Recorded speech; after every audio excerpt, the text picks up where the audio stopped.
साथियों, 10वें सर्ग में हमने ऋष्यशृंग मुनि की पूरी कथा विस्तार से सुनी। अब एकादश सर्ग में हम कथा सुनेंगे कि किस प्रकार राजा दशरथ जी ने जाकर ऋष्यशृंग मुनि से प्रार्थना की और उन्होंने यज्ञ कराने की अनुमति दी और उनके साथ अयोध्या आ गए। तो चलिए 11वें सर्ग की कथा सुनते हैं।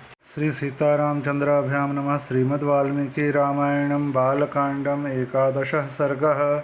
सुमंत्र के कहने से राजा दशरथ का सपरिवार अंगराज के यहाँ जाकर वहाँ से शांता और ऋष्यशृंग को अपने घर ले आना।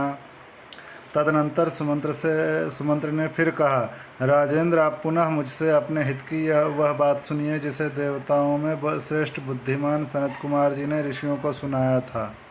उन्होंने कहा था, इक्ष्वाकु वंश में दशरथ नाम से प्रसिद्ध एक परम धार्मिक सत्य प्रतिज्ञ राजा होंगे। उनकी अंगराज के साथ मित्रता होगी। दशरथ के एक परम सौभाग्यशाली कन्या होगी जिसका नाम होगा शांता। शांता राजा दशरथ एवं कौशल्या की औरस पुत्री थी। उन्होंने राजा रोमपाद को उसे दत्तक पुत्री के रूप में दिया था। इस प्रकार वह राजा दशरथ की औरसी और राजा रोमपाद की दत्तक कन्या थी। अंग देश के राजकुमार का नाम होगा रोमपाद। यशस्वी राजा दशरथ उनके पास जाएंगे और कहेंगे, धर्मात्मन, मैं संतानहीन हूँ। यदि आप आज्ञा दें तो शांता के पति ऋष्यशृंग मुनि चलकर मेरा यज्ञ करा दें। इससे मुझे पुत्र की प्राप्ति होगी और मेरे वंश की रक्षा हो जाएगी। राजा की यह बात सुनकर मन ही मन उस पर विचार करके मनस्वी राजा रोमपाद शांता के पुत्रवान पति को उनके साथ भेज देंगे। ब्राह्मण ऋष्यशृंग को पाकर राजा दशरथ की सारी चिंता दूर हो जाएगी और वे प्रसन्नचित्त होकर उस यज्ञ का अनुष्ठान करेंगे। यश की इच्छा रखने वाले धर्मज्ञ राजा दशरथ हाथ जोड़कर द्विज श्रेष्ठ ऋष्यशृंग का यज्ञ पुत्र और स्वर्ग के लिए वरण करेंगे तथा वे प्रजापालक नरेश उन श्रेष्ठ ब्रह्मर्षि से अपनी अभिष्ट वस्तु प्राप्त कर लेंगे। राजा के 4 पुत्र होंगे जो अप्रमेय पराक्रमी, वंश की मर्यादा बढ़ाने वाले और सर्वत्र विख्यात होंगे। महाराज, पहले सत्य युग में शक्तिशाली देवप्रवर भगवान सनत कुमार जी ने ऋषियों के समक्ष ऐसी कथा कही थी। पुरुष सिंह महाराज, इसलिए आप स्वयं ही सेना और सवारियों के साथ अंगदेश में जाकर मुनि कुमार ऋष्यशृंग को सत्कार पूर्वक यहाँ ले आइए। सुमंत्र का वचन सुनकर राजा दशरथ को बड़ा हर्ष हुआ। उन्होंने मुनिवर वशिष्ठ जी को भी सुमंत्र की बातें सुनाई और उनकी आज्ञा लेकर रनिवास की रानियों तथा मंत्रियों के साथ अंगदेश के लिए प्रस्थान किया, जहाँ विप्रवर ऋष्यशृंग निवास करते थे। मार्ग में अनेकानेक वनों और नदियों को पार करके वे धीरे धीरे उस देश में जा पहुँचे जहाँ मुनिवर ऋष्यशृंग विराजमान थे।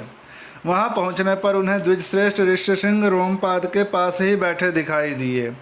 वे ऋषि कुमार प्रज्वलित अग्नि के समान तेजस्वी जान पड़ते थे। तदनंतर राजा रोमपाद ने मित्रता के नाते अत्यंत प्रसन्न हृदय से महाराज दशरथ का शास्त्रोक्त विधि के अनुसार विशेष रूप से पूजन किया और बुद्धिमान ऋषि कुमार ऋष्यशृंग को राजा दशरथ के साथ अपनी मित्रता की बात बताई। उस पर उन्होंने भी राजा का सम्मान किया। इस प्रकार भली भांति आदर सत्कार पाकर नरश्रेष्ठ राजा दशरथ रोमपाद के साथ वहाँ 7-8 दिनों तक रहे। इसके बाद वे अंगराज से बोले, प्रजापालक नरेश, तुम्हारी पुत्री शांता अपने पति के साथ मेरे नगर में पदार्पण करे, क्योंकि वहाँ एक महान आवश्यक कार्य उपस्थित हुआ है। राजा रोमपाद ने बहुत अच्छा कहकर उन बुद्धिमान महर्षि का जाना स्वीकार कर लिया और ऋष्यशृंग से कहा, विप्रवर, आप शांता के साथ महाराज दशरथ के यहाँ जाइए। राजा की आज्ञा पाकर उन ऋषि पुत्र ने तथास्तु कहकर राजा दशरथ को अपने चलने की स्वीकृति दे दी। राजा रोमपाद की अनुमति ले ऋष्यशृंग ने पत्नी के साथ वहां से प्रस्थान किया। उस समय शक्तिशाली राजा रोमपाद और दशरथ ने एक दूसरे को हाथ जोड़कर स्नेहपूर्वक छाती से लगाया तथा अभिनंदन किया। फिर मित्र से विदा ले रघुकुल नंदन दशरथ वहां से प्रस्थित हुए। उन्होंने पूर्ववासियों के पास अपने शीघ्रगामी दूत भेजे और कहलाया कि समस्त नगर को शीघ्र ही सुसज्जित किया जाए। सर्वत्र धूप की सुगंध फैले, नगर की सड़कों पर को झाड़ बुहार कर उन पर पानी का छिड़काव कर दिया जाए तथा सारा नगर ध्वजा पताकाओं से अलंकृत हो। राजा का आगमन सुनकर पुरवासी बड़े प्रसन्न हुए। महाराज ने उनके लिए जो संदेश भेजा था उसका उन्हें उस समय पूर्ण रूप से पालन किया। तदनंतर राजा दशरथ ने शंख और दुंदुभी आदि वाद्यों की ध्वनि के साथ विप्रवर ऋष्यशृंग को आगे करके अपने सजे सजाए नगर में प्रवेश किया। उन द्विज कुमार का दर्शन करके सभी नगरवासी बहुत प्रसन्न हुए।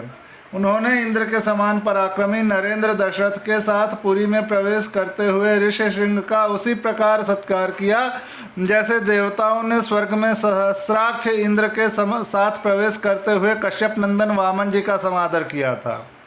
ऋषि को अंतःपुर में ले जाकर राजा ने शास्त्रोक्त विधि के अनुसार उनका पूजन किया और उनके निकट आ जाने से वह अपने को कृतकृत्य माना।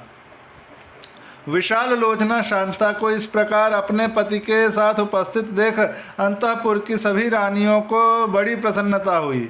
वे आनंदमग्न हो गईं। शांता भी उन रानियों से तथा विशेषतः महाराज दशरथ के द्वारा आदर सत्कार पाकर वहां कुछ काल तक अपने पति विप्रवर ऋष्यशृंग के साथ खड़े बड़े सुख से रही।